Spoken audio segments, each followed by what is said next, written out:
सावधान। ळमर्हन्ताळं ळमसिद्धाळं ळमायरियाळं ळमोवच्छायाळं ळमोलोयसवसाहुळं।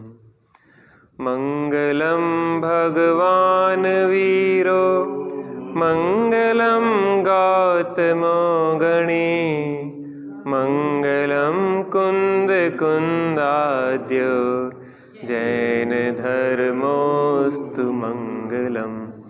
सर्वमङ्गलमाङ्गल्यं सर्वकल्याणकारकं प्रधानं सर्वधर्माणां जैनं जयतु शासनं जैनं जयतु शासनं। नमः समय साराय स्वानुभूत्या चकासते चित्स्वभावाय भावाय सर्वभावान्तरच्छिदे। आत्मज्ञान ही ज्ञान है शेष सभी अज्ञान। आत्म शांति का मूल है वीतराग विज्ञान वीतराग विज्ञान। राजा भर्तृहरि हुई उन भर्तृहरि के जीवन की एक घटना है। एक बार एक व्यक्ति भर्तृहरि के पास अमरफल लाया। उस अमरफल की विशेषता यह थी कि जो उसको खा लेता था उसका जीवन दीर्घायु और सुंदर स्वस्थ और युवा बना रहता था। वह अमरफल राजा ने सोचा कि हम खाएंगे तो विशेष लाभ नहीं है, हम अपनी रानी को दे देते हैं। किसको दे देते हैं? रानी को। और भर्तृहरि ने वह फल रानी को दे दिया।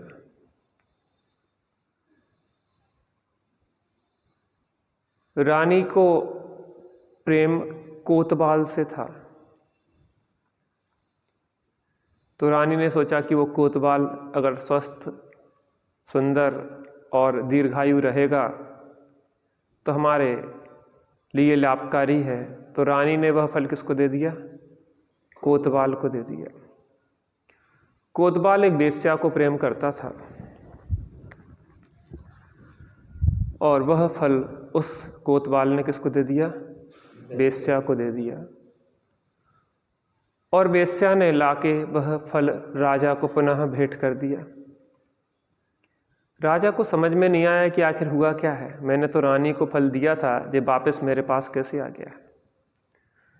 रानी से पूछा गया कि तुम्हें फल दिया था, ये वेश्या तक कैसे पहुंचा? तो रानी ने कहा, राजन, मैं आपके साथ रहती जरूर हूं, लेकिन प्रीति मेरी आपके प्रति बिल्कुल भी नहीं है। मेरी प्रीति तो कोतवाल के प्रति है। कोतवाल से पूछा कि यह फल वेश्या के पास कैसे गया? तो कोतवाल ने कहा कि रानी, आप भले मुझे चाहती हो, लेकिन मैं आपको नहीं चाहता, मैं वेश्या से प्रेम करता हूँ। वेश्या से कहा कि तुमने राजा को फल क्यों दिया?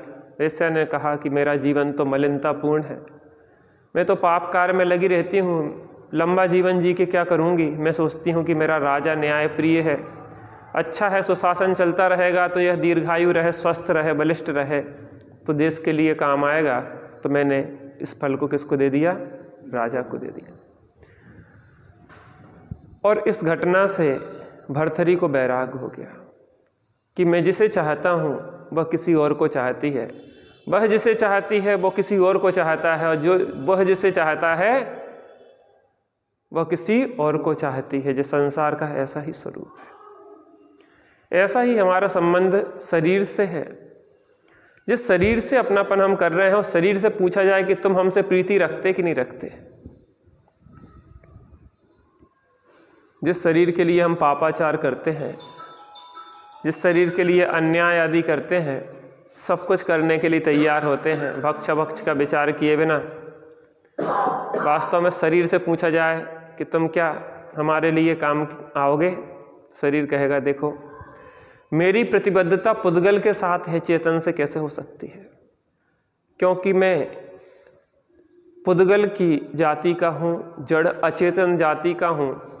चेतन से मेरा किसी प्रकार सा कोई संबंध नहीं है। नास्ति सर्वोपि संबंध, मेरा इस चेतन से किसी प्रकार का कोई संबंध नहीं। विजातीय है, जैसे जैन किसी जैनेतर से विवाह नहीं करता क्योंकि वो विजातीय है, ऐसे ही एक द्रव्य दूसरे द्रव्य का कभी होता नहीं है क्योंकि वह विजातीय है, भिन्न जाति का है। दूसरा कैसे आपका हो सकता है?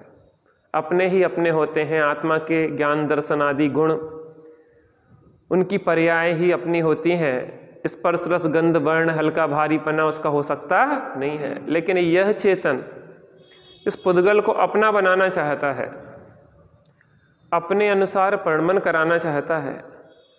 इसके पुष्ट होने पे तन के यह अपने को पुष्ट मानता है, इसके कमज़ोर होने पे अपने को कमज़ोर मानता है, इसके सुंदर होने पे अपने को सुंदर, और इसके कुरूप होने पे अपने को कुरूप, इसके स्वस्थ होने पे अपने को स्वस्थ, और इसको रोगी होने पे अपने को रोगी मानता है। यहाँ हम विचार कर रहे हैं कि जो शरीर है, जो मोह राग द्वेष के भाव है, इनसे आखिर हमारा संबंध क्या है, क्या संबंध है, इस विषय पे अपन देख रहे थे। 30 नंबर पेज पे चर्चा कल की थी, थोड़ा सा उसको पढ़ के आगे बढ़ेंगे अपन। अभी तक हम राग द्वेष के बारे में और शरीर के बारे में एक दृष्टांत से समझा था। जैसे शक्कर है, किसी कढ़ाई में शक्कर को गर्म किया जा रहा है, तो वहाँ पे जो शक्कर है वो क्या है? शक्कर वह आत्मा है या जीव है, उसका जो मिठास है शक्कर की, वह जाननपना है जीव का। और वहाँ जो गर्मी है वह राग द्वेष है। जो कढ़ाई है वो शरीर के स्थान पे है, और जो अग्नि है वो मोह कर्म के स्थान पे है। तो मोह कर्म के उदय में इस शरीर की आसक्तिवश यह आत्मा मोह राग द्वेष के परिणाम करता है, अर्थात कर्म के उदय में जुड़ के यह क्या करता है? मोह राग और द्वेष करता रहता है, और फिर नवीन कर्मों को बांधता रहता है। तो उस शक्कर का उष्णता से कैसा संबंध है? बद्ध घातक संबंध है, अर्थात है तो उसी में, लेकिन वो उसके स्वभाव का, उसका जो स्वभाव है उसका क्या कर रहा है? घात कर रहा है। यहाँ पे अपन ने मोह राग द्वेष का संबंध देखा। अब शरीर से क्या संबंध है, इसके विषय में चर्चा प्रारंभ करते हैं। शरीर ने एक बहुत बढ़िया उदाहरण दिया था कि इधर का कोई आदमी मान लो छतरपुर जाए और छतरपुर को देख के कहेंगे ये मेरा है, दूसरे के नगर ग्राम को अपना कहे, हाँ, तो कैसा है? अज्ञानी है। अज्ञानी। देखो, व्यवहार की भाषा है, व्यवहार में कहेंगे शरीर हमारा है, हम में ही राग द्वेष आदि हो रहे हैं, व्यवहार में कोई दिक्कत नहीं है। लेकिन जब वह मान्यता के स्तर पे ऐसा मानने लगता है कि मैं शरीर हूँ, मोह राग द्वेष आदि मेरा स्वभाव है, तो यह मिथ्यात्व कहलाता है। कहना तो व्यवहार और मानना तो मिथ्यात्व। मैं आपके घर पे गया तो आप सब कहा कि ये किसका घर है? पंडित जी आपका ही घर है। आपके घर में हम अच्छे से रुके, बढ़िया से रहे तो अच्छा है, लेकिन हम वहाँ पे रहने के लिए परमानेंट अगर जम जाएं और वहाँ के सामान को ही अपने साथ रखने ले जाने लग जाएं, तो फिर आप क्या कहेंगे? पंडित जी व्यवहार की बात थी, वो वास्तव में हकीकत में वैसा नहीं मान लेना। एक बार एक दृष्टांत मुझे याद आता है इस विषय में कि एक राजा एक सन्यासी से बहुत आदर भाव रखता था, बार बार मिलने जाता था। एक बार उस सन्यासी से निवेदन किया कि आप हमारे महलों में पधारें, हमारे महलों को पवित्र करें, हमें कुछ उपदेश दें वहाँ रह के। उन्होंने सोचा था कि सन्यासी जाने से मना कर देगा, लेकिन सन्यासी ने कुछ नहीं कहा और साथ में हो लिया। थोड़ा सा तो आश्चर्य हुआ कि सन्यासी कैसा है। रथ पे बैठ गया आराम से, और बैठ के क्या हुआ, साथ में चला गया। अच्छे से महल में राजा ने उसको रखा, खूब बढ़िया आराम से रहने लगा, बढ़िया खाता पीता था, अच्छा सब कुछ। महीने 2 महीने बीत गए तो राजा को कुछ शंका होना शुरू हुई कि ये कैसा सन्यासी है, ये तो बढ़िया क्या रह रहा है, अच्छा खाता है पीता है, अच्छा बढ़िया रह रहा है, और हमें तो कितनी टेंशन है, सब समस्याएं हैं, ये तो इसको तो कुछ नहीं। उसको कुछ शंका होने लगी कि वास्तव में ये कैसा व्यक्ति है। एक दिन सन्यासी से बोला कि महाराज, सन्यासी का मतलब कोई निर्ग्रंथ मुनिराज नहीं लेना, एक साधक व्यक्ति की बात है। ने कि महाराज मुझे आपको शंका होने लगी है आपके सन्यास के ऊपर। मैं तो आपके प्रति बहुत आदर भाव रखता था, लेकिन जिस दिन से आप महल में आए हैं उस दिन से आपके प्रति वह आदर भाव नहीं रह गया। कि राजन, मैं आपके महल में रह रहा हूँ, ये बात सही है, आपके यहाँ वस्तुओं का भोग भी कर रहा हूँ, ये बात भी सही है, लेकिन इसका उत्तर मैं आपको कल दूंगा। सुबह हुई, राजा और सन्यासी साथ में घूमने के लिए निकले। चलते गए 1 kilometre, 2 kilometre, 4 kilometre, 5 kilometre, 10 kilometre चलते चले गए। राजा ने कहा, महाराज अब मेरा राज्य की सीमा खत्म हो रही है, मैं इससे आगे नहीं जाऊंगा। नहीं, थोड़ा और चलो, और चलते रहे, दोपहर हो गई। राजा कहने लगे, अब मुझे वापस लौटना होगा, मेरा राज्य, मेरी रानियां, मेरा सब कुछ धन, सब कुछ पीछे है। सन्यासी ने कहा कि मेरा पीछे कुछ भी नहीं है, मैं तो अब जाता हूं। तुम में और मुझ में बस इतना ही अंतर है कि तुम्हारा पीछे सब कुछ है और मेरा पीछे कुछ भी नहीं है। तुम्हारे राज में रहा, लेकिन मैंने तुम्हारे राज में कुछ भी अपना नहीं माना। भोगों को भोगता हुआ देखा, लेकिन उन भोगों में कोई भी आसक्ति नहीं थी, उसमें मुझे परमाणु मात्र भी अपना दिखाई नहीं दे रहा था। तुम्हें राज्य में अपनापन है, रानियों में अपनापन है, धन समाज में अपनापन है, पुत्र नाती पोतों में अपनापन है। वो अपनापन ही दुख देता है। घर में रहने में दिक्कत नहीं है, नदी में नाव रहे कोई दिक्कत नहीं है, जल में नाव रहे कोई दिक्कत नहीं है, लेकिन नाव में जब जल आ जाता है तब वो डूब जाती है। किसने तुझसे कहा कि तू कंचन महल अटारी छोड़ दे, जो है जहां वहीं रहने दे, उनसे दृष्टि मोड़ ले। जहां दृष्टि मुड़ती है वहां सृष्टि भी मुड़ जाती है। अभी संसार मार्ग पे चल रहे हैं, फिर मुक्ति मार्ग पे बढ़ जाते हैं। यहाँ पे थोड़ा एक बार बाँच के आगे बढ़ते हैं अपन। 30 नंबर पेज का दूसरा पैराग्राफ। आत्मा का शरीर से संबंध है।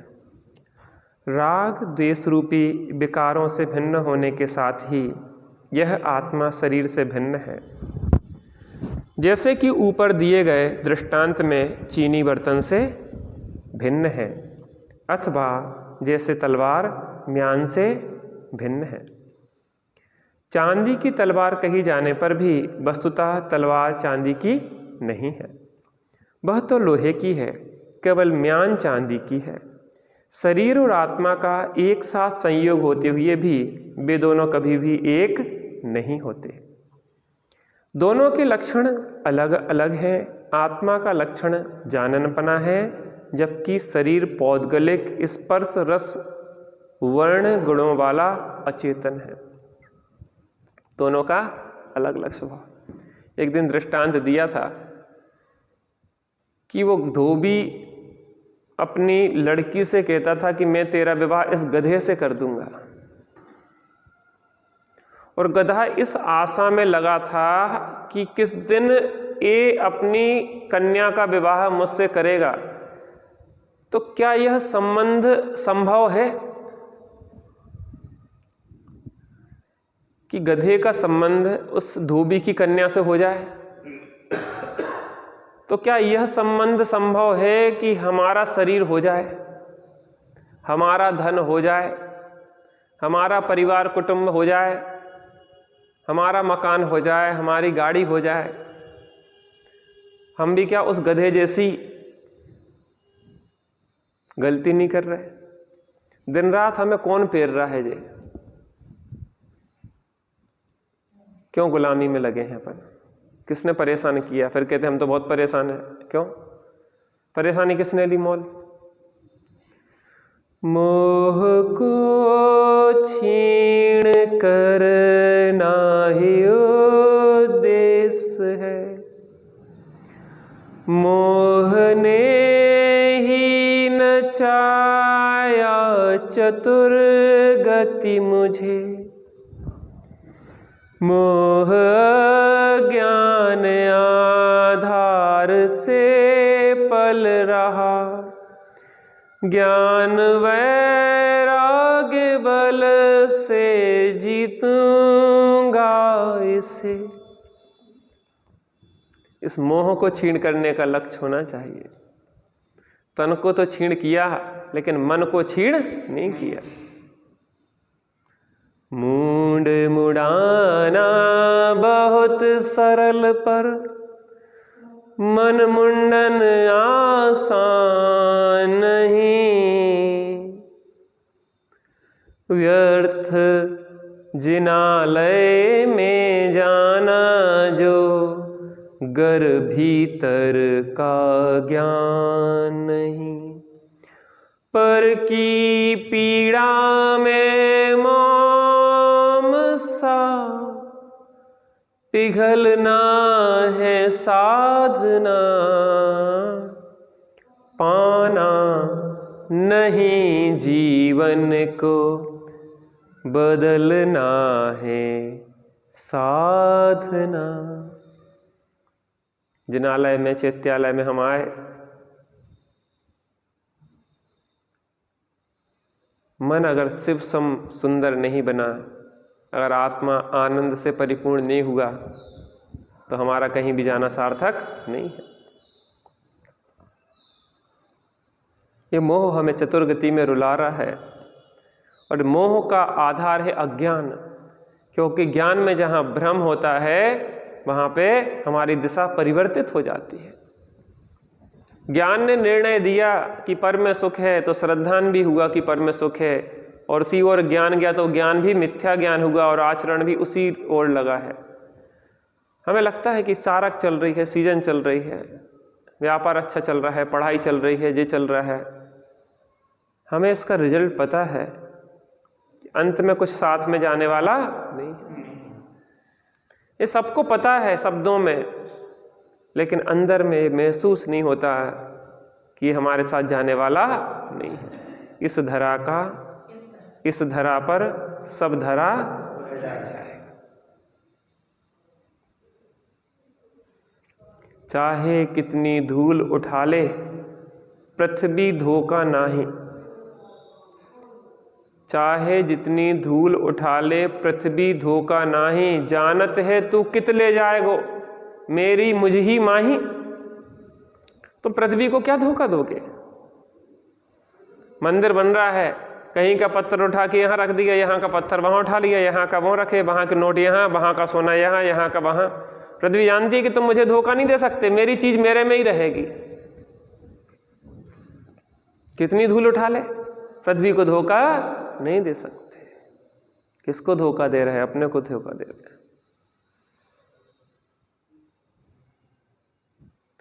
आजकल चिंता लग गई आपको? चिंता, नींद नहीं आ रही रात भर आपको आजकल, यही चिंता में कि आत्मा का कैसा कल्याण होगा। चिंता करने से नहीं होता है, अंदर में डूबने से होता है कल्याण। बाहर में कहीं कुछ नहीं है तो अंदर में सब कुछ है। थोड़ी देर शांत होकर अंदर में देखने का अभ्यास करो, अंदर में आनंद के स्रोत बह रहेंगे। आनंद स्रोत बह रहा और तू उदास है, अचरज है जल में रह के भी मछली को प्यास है। पानी में डूबे हो और पानी में ही प्यास से मर रहे हैं। थोड़ा गहरे गोती लगाओ, गहरे गोती लगाए अंदर में, स्वरूप में आनंद के स्रोत बहेंगे।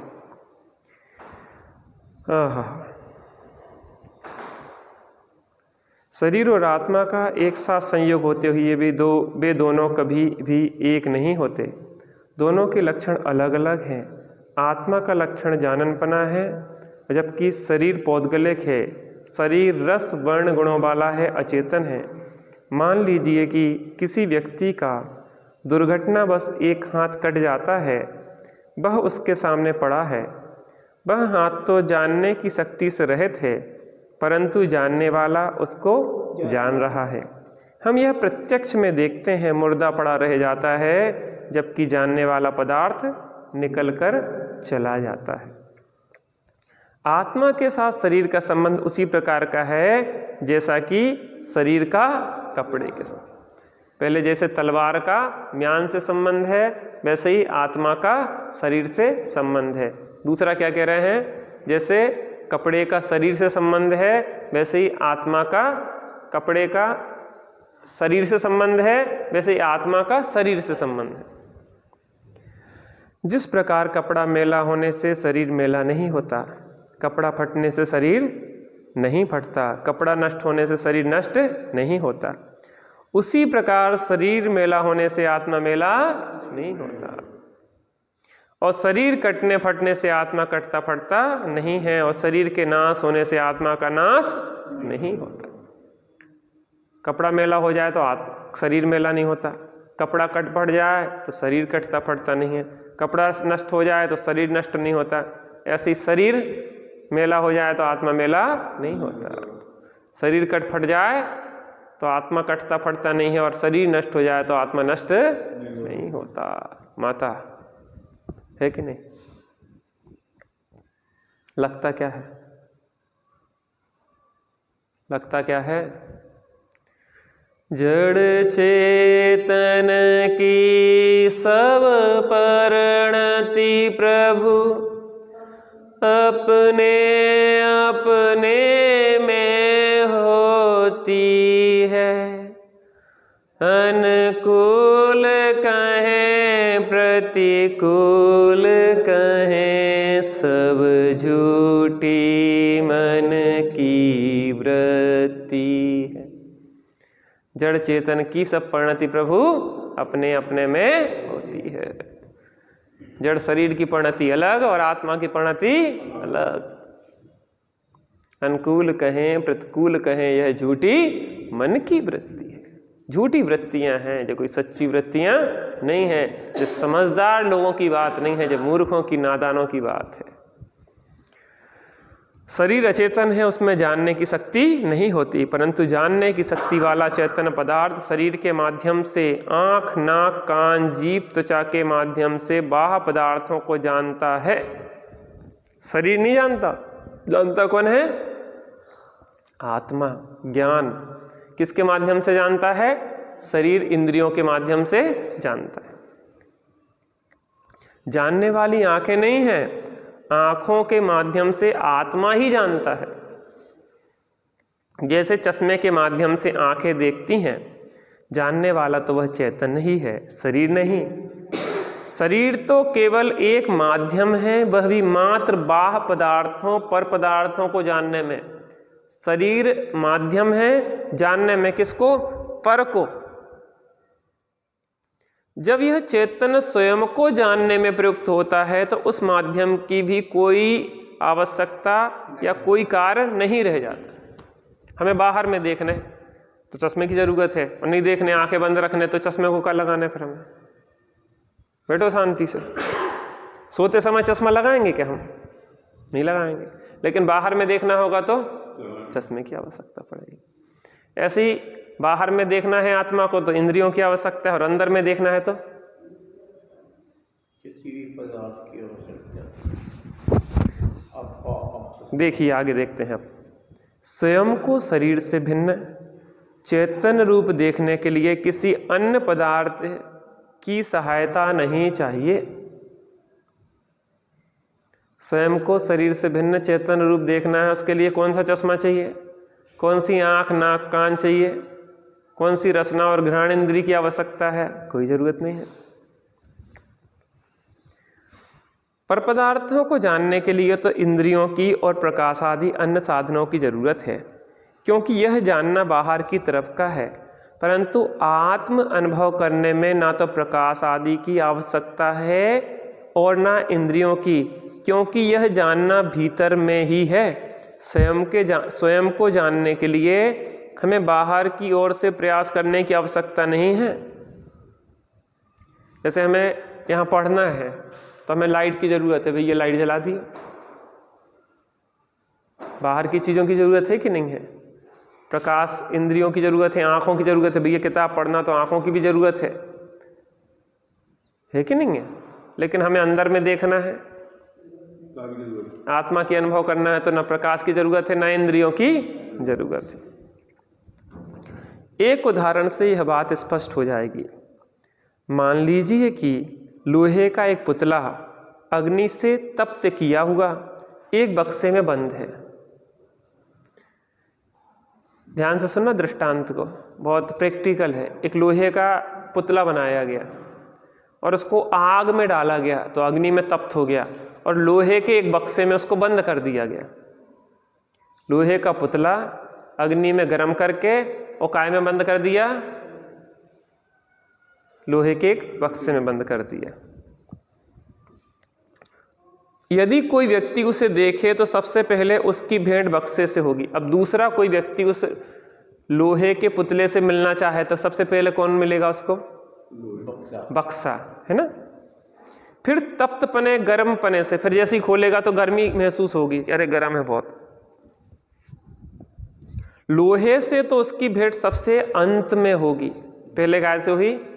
बक्से से, फिर काय से हुई? गर्मी से, फिर काय से हुई? उस पुतले से। परंतु यदि पुतले में ज्ञान शक्ति हो और वह स्वयं अपने को देखना चाहे तो सर्वप्रथम वह अपने को लोह रूप ही देखेगा। अब उसमें ज्ञान शक्ति डाल दी, किसमें? पुतले में। तो अब वो अगर पुतला स्वयं को सबसे पहले देखे तो किसको देखेगा? लोह पने से भेंट होगी। किससे होगी?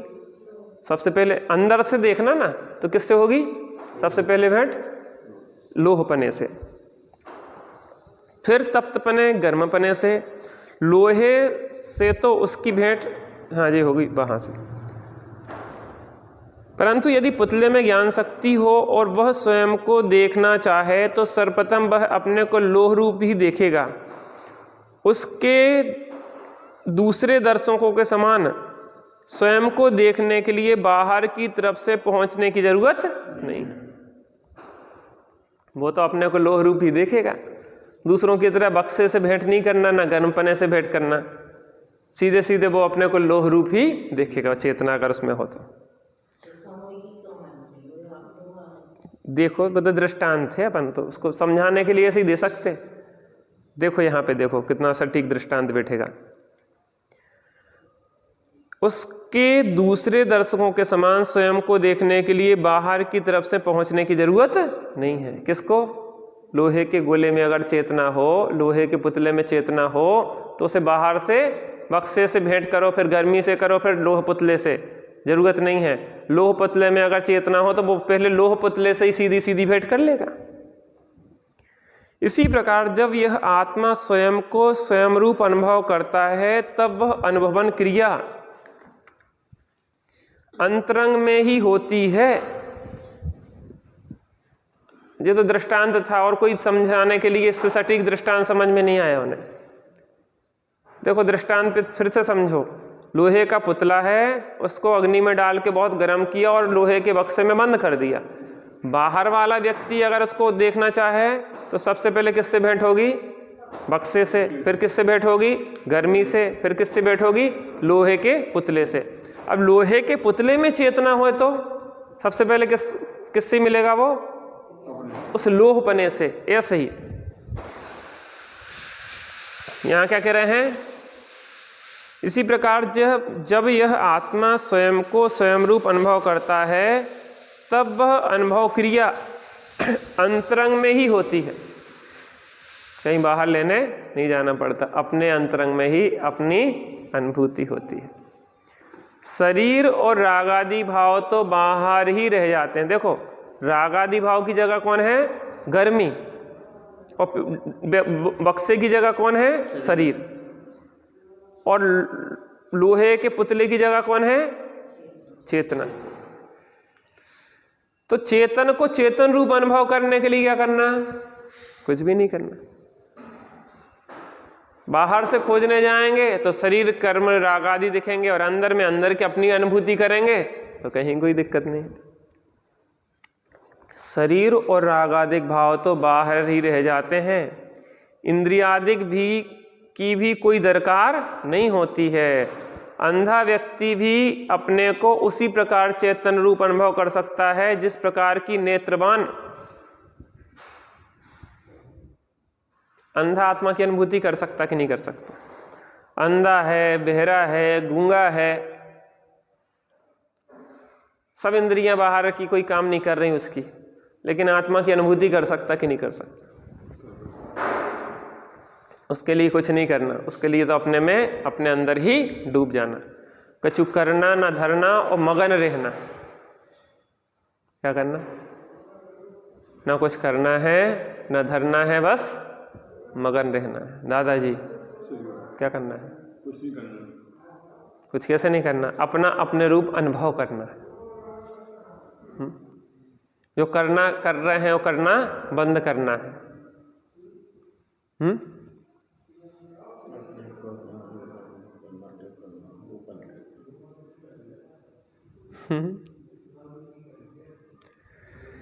हाँ। अंधा व्यक्ति भी अपने को उसी प्रकार चेतन रूप अनुभव कर सकता है जिस प्रकार की नेत्रवान। इसके विपरीत जब हम स्वयं को बाहर से देखते हैं तो हमारी दृष्टि भी वैसी ही होती है जैसी पुतले देखने वाले की थी। बाहर से देखेंगे अपने को तो कौन मिलेगा? सबसे पहले शरीर मिलेगा, फिर क्या मिलेंगे? राग आदि। सबसे पहले शरीर से भेंट होती है, फिर राग देश आदि से। आत्म स्वरूप तक पहुंचना तो बाहर की ओर से संभव ही नहीं। लोग कहते हैं ना कि भैया आत्मा का अनुभव करने जाते तो शरीर दिखाता, मच्छर काट रहा है, खुजली हो रही है, पैर में झुंझुनाहट हो रही है, कमर पिरा रही है, घुटने दर्द कर रहे हैं, मूड पिरा रहा है, ठंड लग रही है, गर्मी लग रही है, मच्छर काट रहे हैं। क्या दिखाता अपन को? कुछ नहीं दिखाता। क्या? शरीर दिखाता, शरीर दिखाता रहता। बहुत परेशान है, क्या करें? बुढ़ापो है, ठंड ज़्यादा पड़ रही है भैया, क्या करें? सर्दी खांसी हो रही है। चिंता करने से काम नहीं होगा, चितवन करने से काम होगा। चैतन्य रूप अपने को अनुभव करने से काम होगा। चिंता करने से आत्मा की अनुभूति नहीं होती। अंतर में कुछ देर बैठो,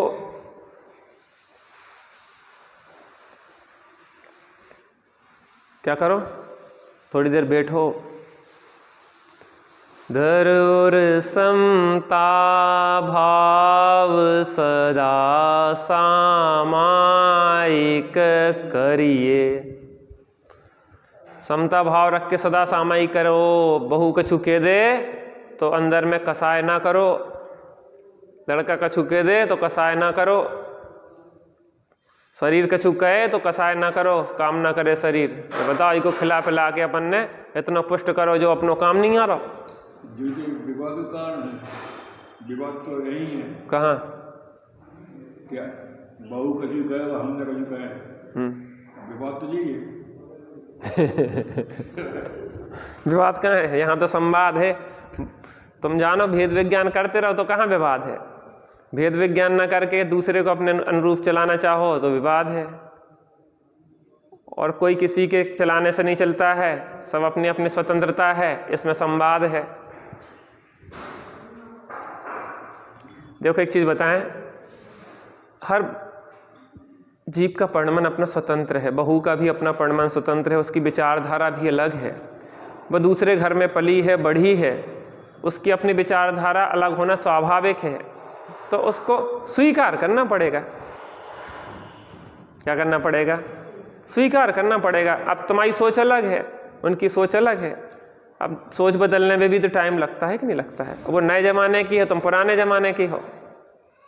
तुम्हें लगती है कि चीज़ को बचाने हैं, पैसा कम खर्च करना है, उनको लगत किया जब पैसा है तो काय के लाने खर्च करो। तो सबकी अपने अपने दृष्टिकोण है, अपनी अपनी सोच है, किसी के ऊपर कोई बात थोपो नहीं। अपन उसको सलाह दे सकते, क्या कहते, सलाह दे दो। कर्तृत्व होता है तो चित्त में खिंचाव होता है। क्या होता है? खिंचाव होता है, दुख होता है, तकलीफ होती है। अब जो भैया काम कर रहे हैं, मान लो, अब इनसे हम जबरदस्ती कहें ऐसा करो, ऐसा बंद करो, जो करो, कुछ नहीं है, ठीक है, वो भी काम अपना करे, अपन भी अपन करो, चेपो में पानी पियो। माने अब आप निवेदन कर सकते किसी से कि भैया थोड़ा सा ऐसा कर लो, लेकिन आप कर्तृत्व भाव पालो तो अपने ही अंदर खेद होगा। और उसकी अपनी मजबूरी है ना, उसको भी तो उतने ही समय में काम निपटाना है। तुम सोच रहे कि हम अब रोड पे निकल रहा है और वो झाड़ू लगा रहा, हम कह रुक जा भैया रुक जा, कहने लगे भैया तुम जैसे 636 निकल रहे सुबह से, हम की खिलाने रुके, अगर रुक गए तो सुबह से शाम हो जाओ, झाड़ू ना लग पे। आप बताओ हमें कैसे करें? तो हर व्यक्ति की अपनी अपनी समस्याएं हैं। आपको उसी चेपों में घोड़े को पानी पीना पड़ेगा। तुम सोचो कि वो रहट बंद हो जाएगी तो पानी आना बंद हो जाएगा। व्यस्ततम चौराहा है, व्यस्ततम, और तुम ये सोचो कि इस चौराहा जब खाली हो जाएगा तब निकलेंगे हम। तो हम सो लेके कपड़ा पहने भोजन करने जा रहे हैं, जब बस पूरा चौराहा खाली हो जाए तब हम निकलेंगे।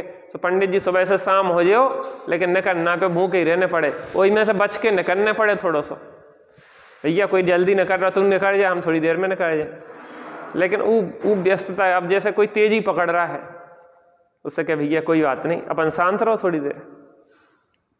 प्लस माइनस होता ना, प्लस माइनस लाइट में, तो एक प्लस हो एक माइनस हो तो लाइट जल जाती है, और दोनों प्लस हो तो क्या होता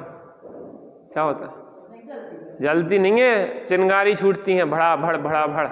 दोनों प्लस के टच हो गए अगर तो क्या होगा, आग लग जाती है।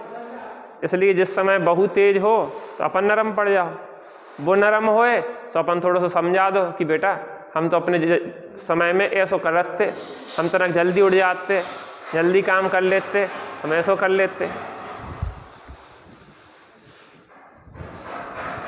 उपाय तो यही है, और क्या उपाय है? देखो भैया, यह धर्म हमें लौकिक और पारलौकिक दोनों जीवन जीना सिखाता। तत्वज्ञानी जीव कभी दुखी नहीं होता। निजात्म ध्याने वाला कभी भी दुनिया में दीन दुखियों की तरह वो कभी न जिए। कैसा नहीं जीता? दीन दुखी, रोता, गिड़गिड़ाता, परेशान होता नहीं, शिकायत नहीं करता। अज्ञानियों की क्या होती है? रोते हुए आते हैं, शिकायत करते हुए जीते हैं, और पछताते हुए मर जाते हैं। अब बच्चा पैदा होए तो रोता आता है, वो बात अलग है, लेकिन ज्ञानी को शिकायत नहीं होती समझदार होने के बाद। अरे भैया सब अपने कर्म का उदय है, स्वयं किए जो कर्म स्वभाव से फल निश्चय ही वे देते, करें आप फल दे, न तो स्वयं किए निष्फल।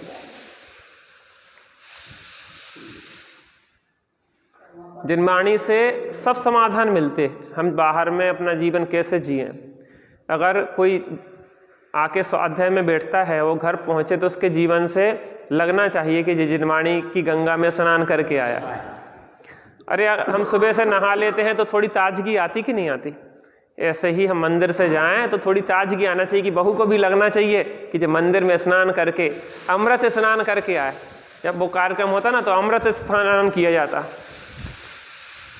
ऐसे ही अमृत स्नान करके आए जिनवाणी का किया जीवन में। अब सासू माँ से कछु दो बातें कह भी देंगे तो क्या है, ये अभी गुस्सा नहीं होंगी। क्यों? कहाँ से आई हैं? अभी स्वाध्याय से आई हैं, मंदिर से आई हैं।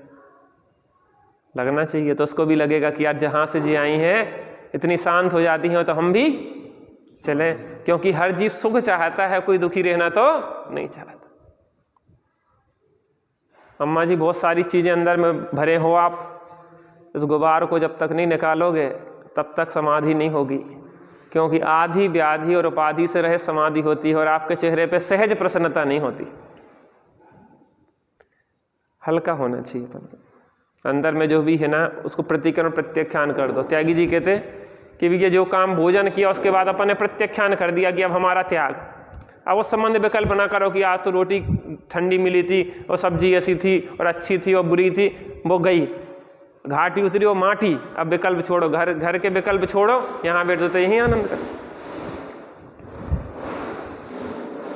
सब अपन बहुत बोझा लादे बैठे यहाँ पे, इतनी शिकायतें हैं, शिकायतों की लिस्ट इतनी लंबी है, कुछ हो ही नहीं सकता। हाँ।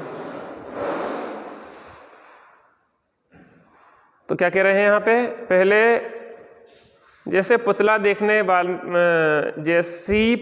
देखने वाले की थी, पहले शरीर से भेंट थी, फिर राग देश आदि से आत्मस्वरूप तक तो पहुँचना तो बाहर की ओर से संभव ही नहीं होता। बस यही स्वानुभव और परानुभव में मूलतः अंतर है। अतः स्वानुभव के लिए साधक को अंतर्दृष्टि से ही स्वयं तक पहुँचने का प्रयास करना चाहिए। बाहर दृष्टि खोले खोले देखते रहो कि आत्मा दिख जाए, तो आँखन से न दिखाई देगो, कान से उसकी आवाज़ सुनाई नहीं देगी, और रसना से उसका स्वाद नहीं आएगा, नासिका से उसकी गंध नहीं आएगी, और हाथ से उसका स्पर्श नहीं होगा। फिर कैसे होगा? अंतर की घुंडी को खोल खोल खोल खोल, अंतर की घुंडी को खोल, तेरा प्रभु तुझ ही में डोले, वीर प्रभु जी के बोल, तेरा प्रभु तुझ ही में डोल। क्यों जाता गिरनार, क्यों जाता काशी, क्यों जाता घट में ही है तेरे, घट घट का बासी, घट ही में है तेरे, अंतर का कोना टटोल टोल टोल टोल, अंतर का कोना टटोल, तेरा प्रभु तुझ ही में डोले, वीर प्रभु जी के बोल, तेरा प्रभु। आत्म राम आत्म राम, आत्म राम आत्म राम, तू ही है ज्ञाता दृष्टा, तू ही है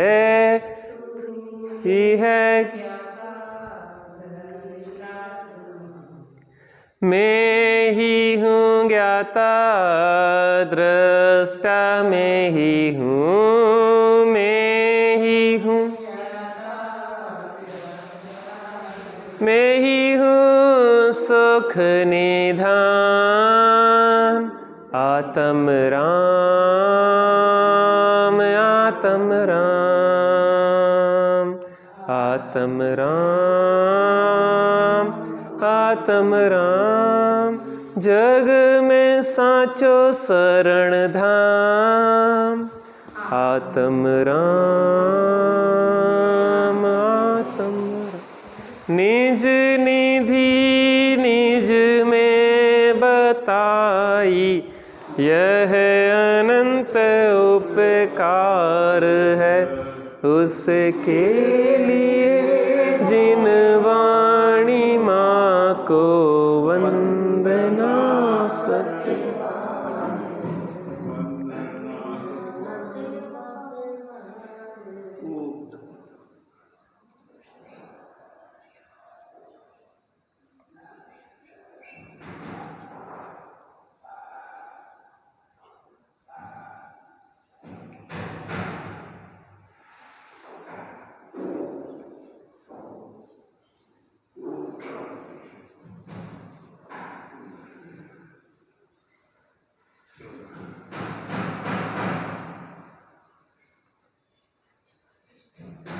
द्वादशांगिनी माता की जय, महाजैन धर्म की जय, पंचप्रस्ती और महान।